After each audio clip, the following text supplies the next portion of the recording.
পবিত্র আশুরার আরও খবর জানাতে এই মুহূর্তে রাজধানীর ধানমন্ডি এলাকায় আছেন সহকর্মী তোহা খান তামিম এবং মানিকগঞ্জে আছেন মোহাম্মদ ইউসুফ আলী। সরাসরি প্রথমে যাচ্ছি তামিমের কাছে। তাজিয়া মিছিলের বহর এখন ধানমন্ডিতে ইতিমধ্যে প্রবেশ করেছে। এর যে অগ্রভাগ অর্থাৎ মিছিলের যে সম্মুখ ভাগ রয়েছে সেই সম্মুখ ভাগ ধানমন্ডিতে প্রবেশ করেছে। ধানমন্ডি লেকে এসে মূলত তাজিয়া মিছিলের যে আনুষ্ঠানিকতা সেটি সমাপ্ত ঘটবে। একটু দেখাতে চাই, ঠিক আমার পেছনে হাজার হাজার মানুষ এখনো মিছিলের যেই স্রোত রয়েছে সেই স্রোত আমরা দেখতে পাচ্ছি যে তরুণ তরুণী কি বৃদ্ধ কি শিশু নারী পুরুষ সবাই মিলে কিন্তু এই তাজিয়া মিছিলে অংশ নিয়েছেন এবং দুই পাশে আমরা দেখতে পাচ্ছি উৎসুক জনতার ভিড়, যারা তাজিয়া মিছিল দেখতে এসেছেন যে আসলে তাজিয়া মিছিলে কি হয়, কারা এখানে আনুষ্ঠানিকতা কি কি ধরনের আনুষ্ঠানিকতা থাকে। আমরা দুই পাশে কিন্তু উৎসুক মানুষের যে ভিড় সেটিও লক্ষ্য করছি। বড় বড় বাঁশের মাথায় আলাম নিয়ে তারা আসছেন এবং বেশ বলা যায় যে একজন মানুষ এই আলাম ধরে নিয়ে আসা কিন্তু বেশ কষ্টসাধ্য। তারপরে পুরো রাস্তার উপরে যে বিভিন্ন ক্যাবল রয়েছে সেই ক্যাবলের কারণেও কিন্তু মাঝে মধ্যে তাদেরকে সেই আলামটাকে নিচে নামাতে হচ্ছে, আবারও ওপরে উঠাতে হচ্ছে। এভাবেই কিন্তু নানা প্রতিবন্ধকতা রাস্তার ওপরে যে সড়কের মাঝে রয়েছে সেটি কিন্তু তারা প্রতিবন্ধকতা শেষ করে এখানে আসছেন এবং আমরা দেখতে পাচ্ছি যে মিছিলের যে স্রোত সেটি কিন্তু শেষ হচ্ছে না।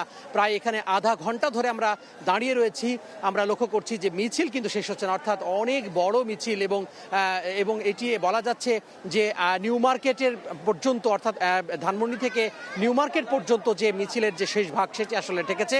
ইতিমধ্যে কিন্তু মিছিল এসে এখানে ধানমন্ডি লেকে যারা এতক্ষণ মিছিলে অংশ নিয়েছেন তারা এখানে বিশ্রাম নিচ্ছেন। তো সব মিলিয়ে বলা যায় যে মিছিলের যে আনুষ্ঠানিকতা, যে অগ্রভাগ যারা আয়োজকরা রয়েছেন, বিশেষ করে হোসনি দালান ইমামবাড়া যে সুপারিনটেন্ডেন্ট এবং যারা এখানকার যারা প্রশাসক রয়েছেন, দায়িত্বশীল রয়েছেন, যারা মূল আয়োজক রয়েছেন, তারা ইতিমধ্যে শেষ করেছেন মিছিলের অগ্রভাগে তারা ছিলেন, শেষ করেছেন এবং আর কিছুক্ষণ পরেই কিন্তু মিছিলের যে আনুষ্ঠানিকতা আসলে সবাই মিলে ধানমন্ডি লেকে তারা চলে আসবেন, অর্থাৎ ধানমন্ডির এই লেকের পাশে তারা চলে আসবেন এবং মিছিলের যে আনুষ্ঠানিকতা সেটি আসলে শেষ হয়ে যাবে।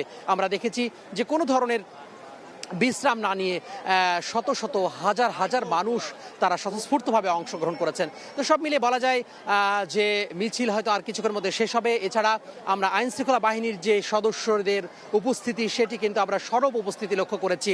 আমরা দেখেছি পুলিশ, র্যাব, বিভিন্ন সাদা পোশাকে গোয়েন্দা বাহিনীর সদস্যরা রয়েছেন, অন্যান্য বাহিনীর যে সদস্য রয়েছেন। এছাড়া আমরা সেনাবাহিনীর 4 প্লাটুন সদস্যকে এখানে মোতায়েন হতে দেখেছি এবং তারা বলছেন যে প্রায় 130 জন সদস্য মিছিলের বিভিন্ন স্থানে শৃঙ্খলার দায়িত্বে তারা ছিলেন, প্রশাসনকে তারা সহযোগিতা করেছেন।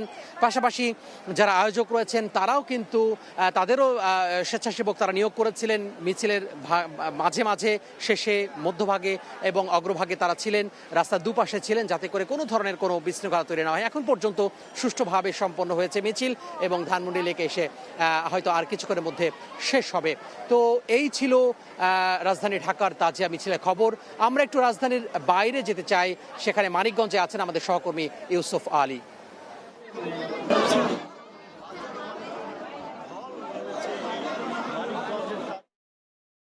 মানুষ এখানে এসেছে যে মানিকগঞ্জ সহ আশপাশের জেলার 30টি দলের প্রায় 25,000 ভক্তবৃন্দ তাজিয়া মিছিলে অংশ নিবে। তাবুক, দোল থেকে শুরু করে ঢাল তরোয়াল প্রস্তুত তাজিয়া মিছিলের জন্য এখানকার। এছাড়া জারি গে মাসুম করে বহু কারবালার স্মৃতি ধারণ করছে মানুষ। কারবালার ইমাম বাড়িতে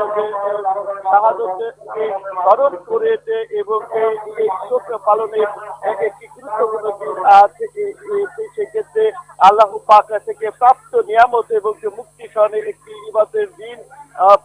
মানিকগঞ্জের গড়পাড়া ইমামবাড়ি শাহ আশিকুর রহমান বাবু আমাকে জানিয়েছে আজ কমপক্ষে 30টি দলে 25,000 ভক্তবৃন্দ তারা কিন্তু এখানে এবং 50,000 দর্শনার্থীর এখানে সমাগম ঘটেছে। সব মিলিয়ে আমরা পুলিশের সাথে কথা বলেছি, এখানে কিন্তু মানিকগঞ্জ উপজেলা থেকেও কিন্তু এখন আছে। সবকিছু মিলিয়ে কিন্তু দেখা যাচ্ছে যে এই যে তাজিয়া এখানে একটি মানুষের সবকিছু এই ছিল আমার কাছে ঘরপাড়ার ইমামপাড়া থেকে